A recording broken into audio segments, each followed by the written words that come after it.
What's up guys, and welcome back to Tech Plant. Today we're going to take a look at some mutant tetraspermas. Let's check it out. To start this video off, we're going to look at a tissue cultured tetrasperma. Lately they are showing up everywhere, and I think the tissue culture is why we're seeing these odd variations. For example, this one is a very immature looking tetrasperma. I've tried to have it identified on multiple sites, along with many others who have been picking these up in stores around them.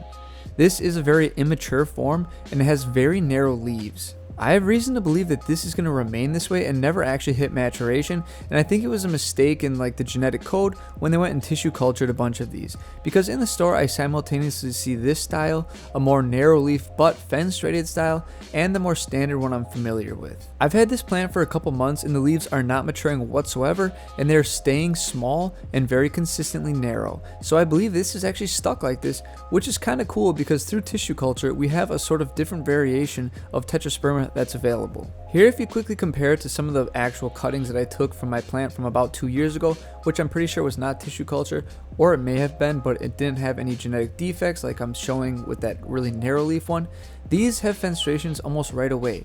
Even when I take cuttings or reduce it back to kind of an immature form, I'm getting fenestrations within a node or two.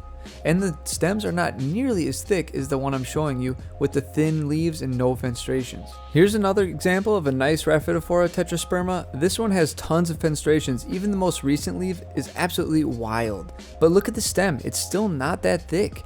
And there's really not that many nodes. If we compare it to the first mutant, it's absolutely ridiculous. So I'm pretty confident that they've accidentally created a different variation of tetrasperma, and that is going to be a narrow form.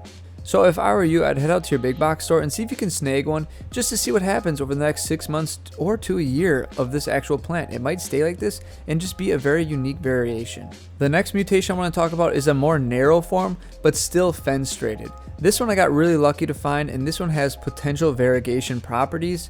Although some people think these might actually be the mosaic virus, but I don't think so. I'm pretty sure that this is actually legit variegation, however just sport variegation, and I doubt it's going to continue on from leaf to leaf, but there's only one way to find out, and that's through time. But again, looking at the newer leaf and just looking at the fenestration shape and the leaf shape, it is totally different than the previous Rhaphidophora tetraspermas that I've had. So again, this is another slightly different variant.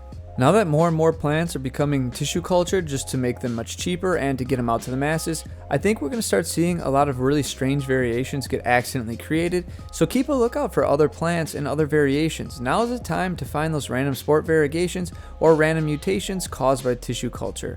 I think it adds a whole nother aspect to going to the plant store when you can kind of hunt down random peculiar mutations. I don't know, maybe you don't really find this interesting, but I think it's pretty cool, and I hope some of you kind of are intrigued enough to go out to your stores and just take a look and see what you might find.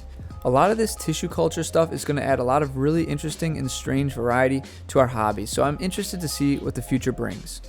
Well guys, that pretty much sums up this video. I hope you enjoyed it, and I hope now you're on the hunt for weird and unusual kind of mutations in a lot of these tissue culture plants that are hitting stores all around the US. I know every time I go to these stores, I'm literally just scouring all the plants, trying to find some variegation or some sort of sport mutation just to take the gamble and see if you get anything interesting out of it. I hope you guys enjoyed this video, and as always, may your plants grow strong and healthy. I will see you next time.